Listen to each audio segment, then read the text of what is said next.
오늘 말씀은 마태복음 2장 1절에서 12절 본문으로 경배라고 하는 제목으로 함께 말씀을 나누고자 합니다. 성경에는 마태복음이랑 누가복음 두 복음서가 예수님의 탄생에 대해서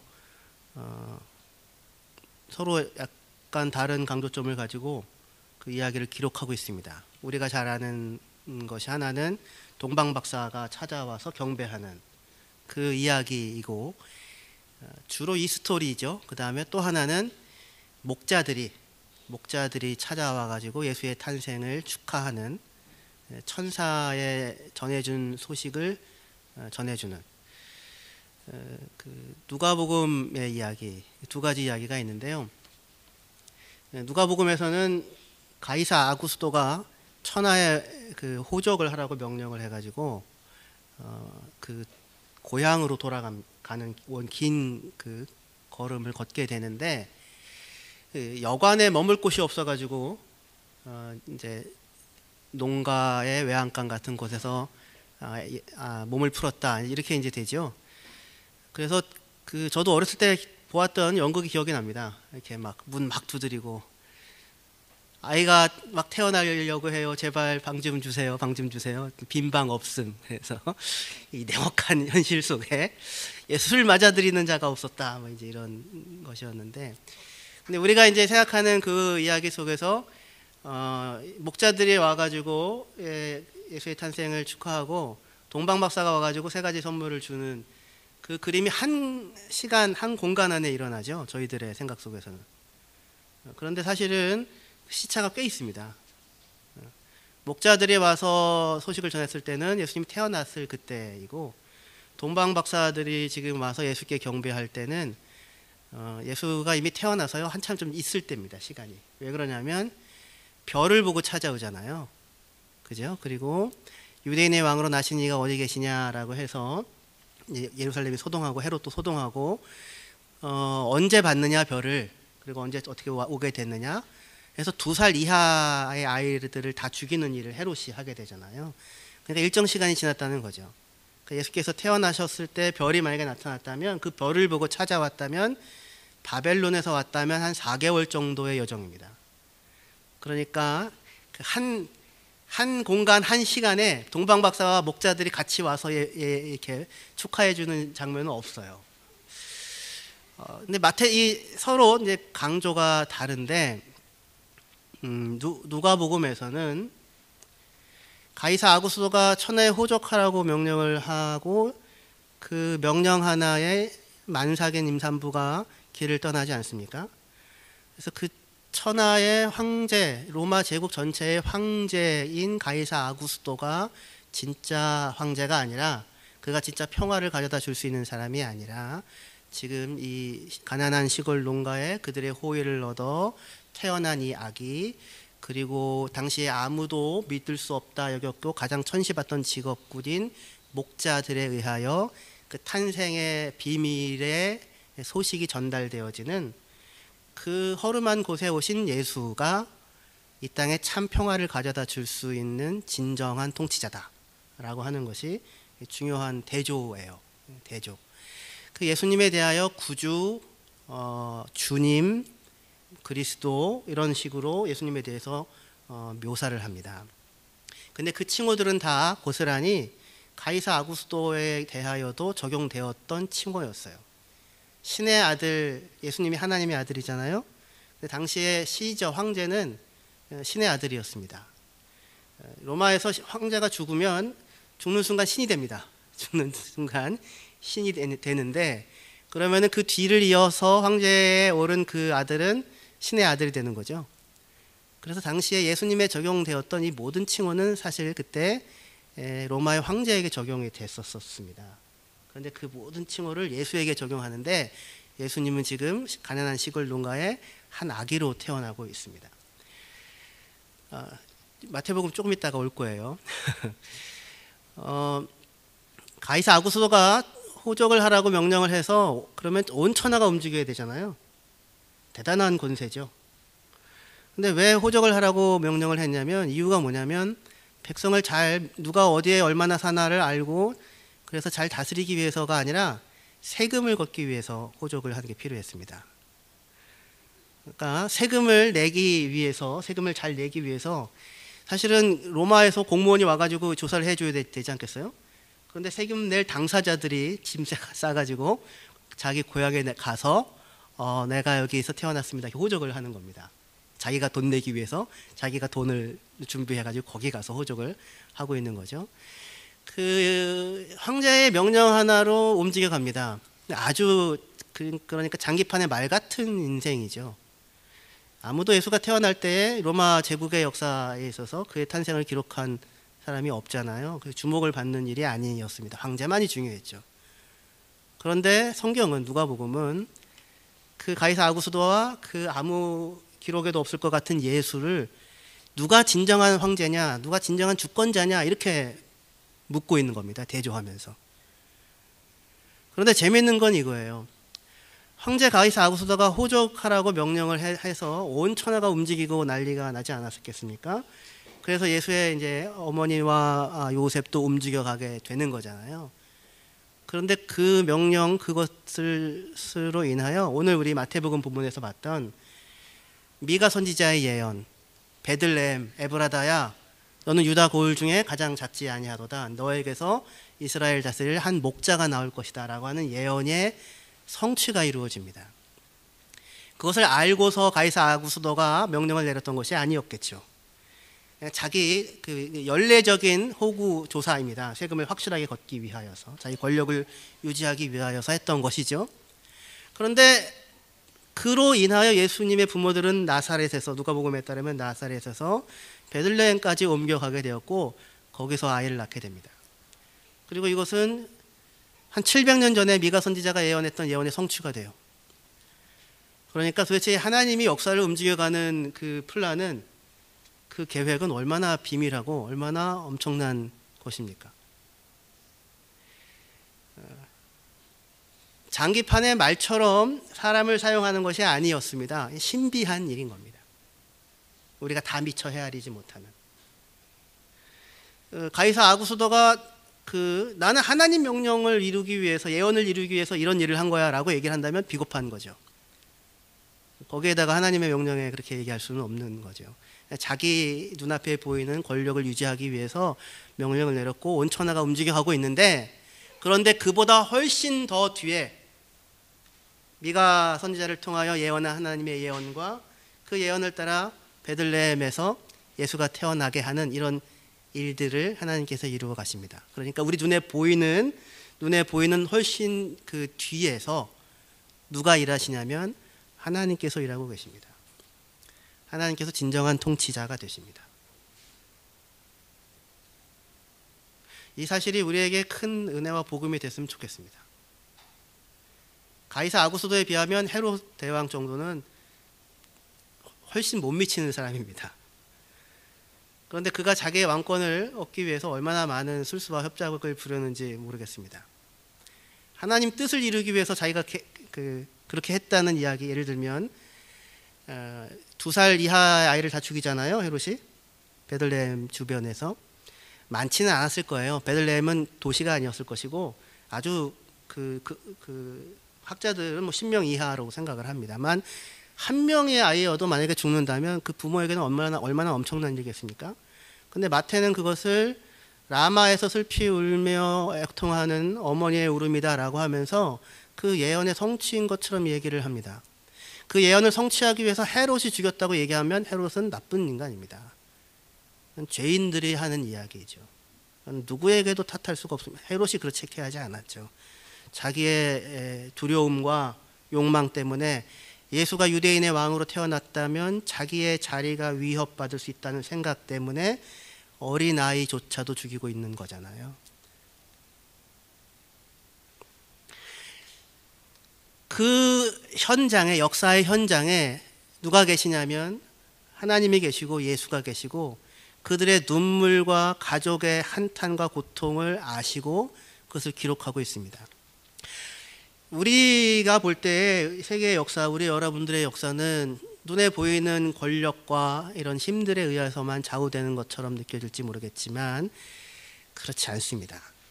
하나님이 계시고 하나님이 궁극적인 통치자가 되십니다. 온 우주와 역사의 주관자가 되십니다. 그 온 우주와 역사의 주관자가 되시는 그분 예수가 어디에 계시냐면 누가복음에서는 호적하러 긴 거리 170km 정도 되는 그 길을 걸어서 몇 날 며칠을 가는 마리아의 뱃속에 그 하나님이 계십니다. 그러니까 장기판의 말처럼 이 곤고한 사실은 그 내가 가서 내가 호적하고 그 결과 내가 세금 내야 되는 그 일을 하기 위해서 가고 있는 이 식민지 백성의 억울함과 한이라고 할 수도 있는 자리잖아요. 그런데 그 사람들의 그 걸음, 근데 그 뒤에서 역사를 주관하시는 그 하나님이 어디에 계시냐면 그 길을 걸어가는 마리아의 뱃속에 계시다고요. 그러니까 그의 고단한 걸음 한 걸음 한 걸음에 함께 하고 계시는 분으로 계신다라는 것입니다. 저는 오늘 성탄을 맞아서 여러분들이 오늘 여기 어떠한 마음으로 오셨는지 모르겠습니다. 공고한 마음으로 오셨는지 어떤 마음으로 오셨는지 모르겠는데 여러분이 알지도 못할 수 있을지 모르겠지만 여러분들의 뱃속에 우리의 인생 속에 우리의 삶 가운데 그 이 만상의 몸을 이끌고 힘들게 어쩔 수 없이 권력자의 명령 하나에 움직여가는 그 한숨조차 제대로 크게 쉴 수 없는 그 걸음 속에 예수께서 하나님께서 함께 그 속에 계시다라고 하는 사실을 성경은 보여주고 싶어 합니다. 우리의 오늘의 우리의 이 삶 가운데 하나님이 계십니다.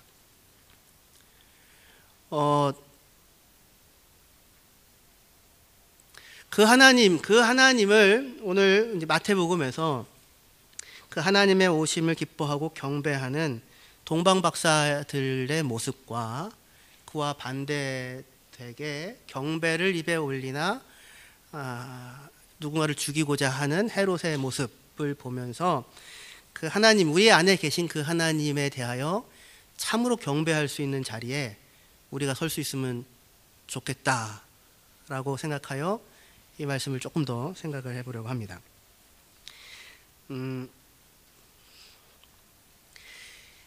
예수님께서 태어났다라고 하는 유대인의 왕으로 나시니가 어디 계시냐? 그러니까 이미 그 유대인의 왕이 태어난 거잖아요. 유대인의 왕으로 나시니가 어디 계시냐? 이거는 굉장히 기쁜 소식이 되어야 하지 않겠습니까? 여러분들에게 성탄은 기쁜 소식입니까? 애써 생각해야지 되죠. 애써 생각해야지 기쁜 소식이죠. 저희는 어제 저녁 때 선물을 나누었습니다. 민기가 그냥 와 바이낙텐 막 이러면서 막 소리를 막 지르는 거예요. 그 전날 한 밤만 자면 선물 받는다 이겁니다. 아주 원초적인 기쁨입니다. 원초적인 기쁨. 저는 그런 기쁨의 소리를 정말 들어본 적이 없습니다. 와 바이낙텐 한 번만 자면 선물이다 막 이런 거죠. 하루 땡겨졌다 이겁니다. 원래 토요일 25일 날 아침이 아니라 24일 날 저녁에 좀 펼쳐보자. 산타 그때 다녀간다 했었거든요. 깊은 감사, 기쁨인데 우리는 아마 성탄을 깊이 생각해야지, 기쁨을 짜내려고 깊이 생각해야지 될지도 모르겠습니다. 근데 이때 마태복음의 이 자리에 이 동방에서 온 박사들이 유대인의 왕으로 나시니가 이거는 메시아가 어디 계시냐 그 뜻입니다. 금방 그렇게 알아들었어요. 메시아가 어디 계시냐라는 물음을 갖고 왔는데 그게 누군가의 인생에는 소동이 되고 두려움이 되고 위기가 되고 공포가 되더라고요. 예수님이 오셨는데 굉장히 생각하지 못한, 기대하기 어려운 반응을 만납니다. 근데 어쩌면 우리도 이 자리에, 헤롯과 비슷한 자리에 우리의 마음이 놓여 있는지도 모르겠다, 그런 생각을 했으면 좋겠고, 그 자리가 아니라 4개월을 별 보고 찾아온 동방 박사의 기쁨, 그 기대, 설레임, 그 마음의 자리에 우리가 설 수 있으면 참 좋겠다라는 그런 생각을 갖습니다. 헤롯은 예수가 유대인의 왕으로 태어났다고 하는 그 얘기를 듣고는 이제 죽이려고 하잖아요. 예수님은 아마 BC 한 5세기 정도, 5세기가 아니라 5년 정도, 5년을 전후해서 태어났을 것이라고 예상이 됩니다. 학자들마다 조금씩 다르긴 하지만 헤롯은 BC 4년, 기원전 4년에 죽습니다. 4년 봄에. 그러니까 예수님 탄생의 이 소동 이후 한 1년 조금 더 살고 아마 죽게 돼요. 그 전에 기원전 7년 정도에 헤롯은 자기 두 아들을 죽입니다. 로마의 왕위 때문에 보냈는데 보낸 그 두 아들이 둘째, 셋째예요. 첫째 아들은 지금 헤롯에 같이 남아 있었습니다. 근데 그 첫째 아들이 모략을 핍니다. 그 두 놈이 왕위를 아마 받고서 돌아와서 아버지 당신을 죽이려고 합니다. 그래서 그 두 아들을 불러서 죽여버립니다. 그리고 장자 있잖아요. 첫째 아들. 그 장자도 헤롯이 4년에 BC 4년에 죽는데 죽을 병이 걸려가지고 온 몸에 아프지 않은 곳이 없었습니다. 피부에, 장에 소화 안 되고 천식에 아주 굉장히 고생을 했다고 하는데, 근데 그렇게 스스로 더 이상 회복할 수 없을 상황이라고 여겨졌을 때에 첫째 아들을 죽여버립니다. 왜냐하면 그 첫째 아들이 자기를 죽일 것이라고 하는 두려움 때문에. 헤롯은 30년이 넘게 유대인의 왕으로 통치를 했었던 사람이었거든요. 그런데 뭐가 그렇게 두려웠을까요? 자기 아들도 죽여버리고, 그가 헤롯이 사랑했던 여인이 있었습니다. 마리암이라고, 하스모니안 왕가의 공주였는데 불륜을 의심해서 죽여버립니다.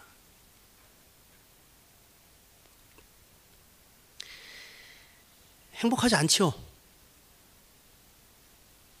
그런데 유대인의 왕이라고 하는 칭호를 가지고 있었던, 그 이전에 없었고 그 이후에 아그리빠라고 하는 왕 한 사람을 제외하고는 가장 강력한 통치를 오랫동안 구현했던 시대의 뭐라고 해야 될까요? 영웅이라고 얘기할 수도 없고, 큰 건축물도 많이 남기고 오랜 세월 통치했었던 그런 사람이었습니다. 그런데 오늘 우리 마태복음 본문에서 만나는 헤롯은 유대인의 왕 예수가 태어났다, 유대인 왕이 태어났다라고 하는 그 소식에 두려워하여 그의 아들을 죽였던 것처럼, 자기 가족을 죽였던 것처럼 예수를 죽이고자 합니다. 그러면서도 헤롯은 자기에게 찾아온 동방 박사들에게 자세하게 묻고 알려주면 나도 그에게 가서 그에게 경배하겠다라고 이야기를 하면서 술수를 씁니다. 헤롯은 지금까지 사실은 여러 번 누군가에게 머리를 숙였고 무릎을 꿇었던, 다시 그래서 경배하는 행위를 했었던 사람이었습니다. 그런데 사실은 헤롯은 단 한 번도 진정으로 자기가 경배해야 될 대상을 갖지 못했고, 그리고 그 어떤 온전한 것을 위하여 자기의 삶을 들여본 적도 없었던 사람으로 보여집니다. 헤롯은 헤롯의 가문이 다 그런데요. 역사 시간일 수도 있겠지만 그냥 이름을 들어주세요. 폼페이우스라는 사람에게 줄을 대서 권력을 얻었다가 시저가 권력을 얻자 시저에게 줄을 대고, 그리고 시저가 죽고 나서, 죽었을 때 헤롯의 아버지도 같이 독살 당하거든요. 시저가 죽고 나서 안토니우스랑 옥타비아누스가 서로 싸우잖아요. 안토니우스 편에 서서 줄을 댑니다. 근데 안토니우스가 지지요. 클레오파트라랑 그러자 옥타비아누스에게 바로 곧바로 가서 로도스 섬에서 무릎을 꿇고 항복을 합니다. 충성을 맹세합니다. 그러니까 이 사람이 여러 사람에게 무릎을 꿇고 경배했었던 사람이긴 했었어요. 그런데 참으로 누군가에게 경배를 했던 것이었는가? 그러지 않았을 것입니다. 다만 뭘 지키고 싶었냐면 자기의 권력을 지키기 위해서 무릎을 꿇고 경배하는 듯한 모습을 보였을 뿐이었었죠. 마태복음에서 경배한다는 말이 13번 나옵니다. 그 중에 오늘 본문에서 3번이 나옵니다. 동방박사가의 입에서 2번 나오고 헤롯의 입에서 1번이 나옵니다. 동방박사는 내가 유대인의 왕에게 경배하겠다 얘기하고 예수에게 가서 아기 예수께 경배를 하는데, 헤롯은 나도 가서 경배하게 해달라 말을 하지만 사실은 경배하지 못합니다. 아니, 사실 헤롯은 한 번도 그 인생에 진정으로 무언가를 향하여 경배할 만한 대상을 가져본 적이 없는 인생이었습니다. 자기 인생에 진실이라는 게 없었습니다. 마태복음에 13번 경배한다는 말이 나온다고 했는데, 마태복음은 여기에 오늘 본문에서 2장에서 경배한다는 말이 나오고, 그리고 마지막에 예수님께서 부활한 이후에 제자들이 예수께 나와 경배합니다. 경배한다는 것을 시작하여 경배한다는 것으로 끝이 납니다. 그런데 그렇게 다 경배한다는 말이 13번 나오는데 하나같이 예수와 하나님에 대한 경배인데 단 한 번 예외가 있습니다. 뭐냐면 예수님께서 시험 받으실 때 마귀가 나에게 경배하면 내가 천하 만국을 다 너에게 줄게 라고 얘기할 때 경배한다는 말이 한 번 나옵니다. 근데 바로 이 자리가 헤롯의 이 이야기, 동방박사의 경배의 이야기의 핵심이 무엇인지를 아주 잘 보여줄 수 있는 열쇠가 있습니다.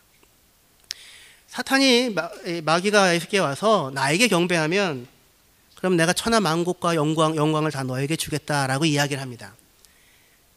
여러분들이라면 경배하실까요? 파우스트죠, 파우스트.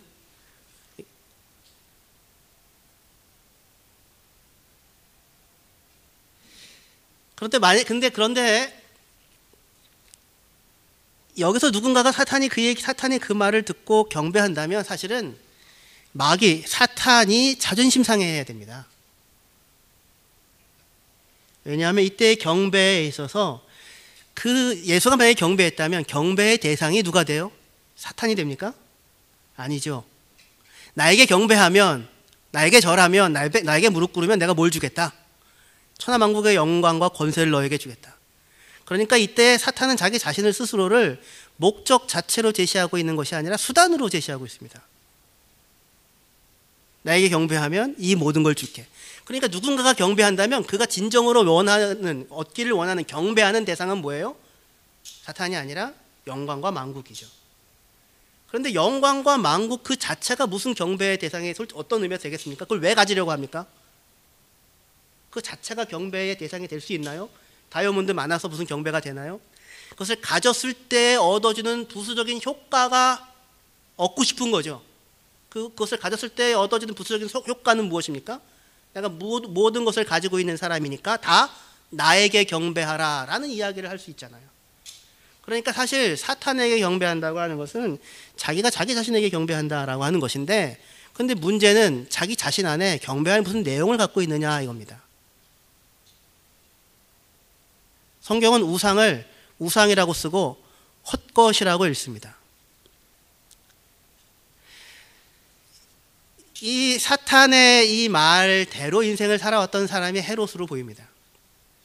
그는 끊임없이 천하 만국과 영광을 가지기 위하여 시저에게 무릎을 꿇고 안토니우스에게 무릎을 꿇고 옥타비아누스에게 무릎을 꿇고 오늘 동방박사에게 변장한 얼굴로 무릎을 꿇는 형태로 말을 하고 있습니다. 그런데 그가 얻고자 하는 천하 만국의 영광, 그 안에 도대체 무엇이 있을까요?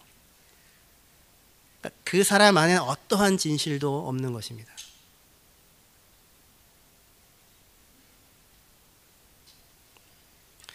그와 달리 동방박사는 아마도 바벨론 쪽에서 별을 보고 기뻐서 찾아옵니다. 찾아와서 뭘 해요? 4개월을 건너와서 예수께 가서 절을 하죠. 경배합니다. 기뻐하고 경배합니다. 예물도 드립니다. 그리고는 어떻게 합니까? 왕이 돼서 돌아가나요? 천하 만국을 얻나요? 아니요, 기쁨을 얻고 돌아갑니다. 만족을 얻고 돌아갑니다. 평화를 얻고 돌아갑니다. 경배의 본질입니다. 예배의 본질입니다. 와서 얻을 수 있는 것이 아무것도 없었어요. 미련하고 어리석은 일 아닙니까? 그걸 통해서 무슨 반대급부가 생깁니까?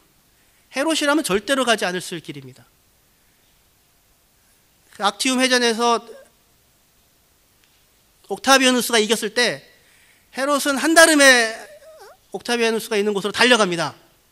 무엇을 위하여서요? 옥타비아누스를 경배하기 위해서요? 아니요, 자기의 왕권을 유지하기 위해서요.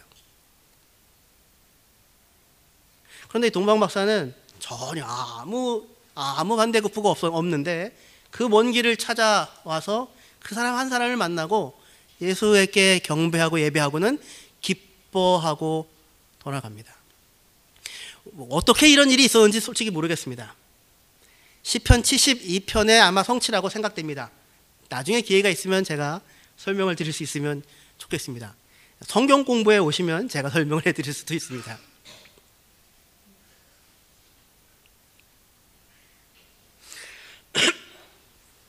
사탄은 자기에게 경배하라고 얘기하면서 이 천하 만국을 너에게 주겠다고 이야기를 합니다. 그런데 사탄은 한 번도 사람들로 하여금 너는 나에게 경배해라, 너는 나를 사랑해라, 너는 내게 헌신해라, 너는 내게 충성해라, 너는 나를 신뢰해라고 얘기하지 않습니다. 너는 나를 이용하라 사실은 이야기하는 거죠. 왜 사탄은 너는 나를 사랑해라, 너는 내게 헌신해라, 너는 내게 감사해라, 너는 나를 신뢰해라 라는 욕을 하지 않을까요? 사탄 자신이 결코 그에게 경배하는 자를 사랑하지 않으며, 그에게 경배하는 자를 위하여 헌신하지 않으며, 그에게 경배하는 자를 귀하게 여기지 않으며, 그에게 경배하는 자에게 감사할 생각이 없는 존재이기 때문에 그렇습니다.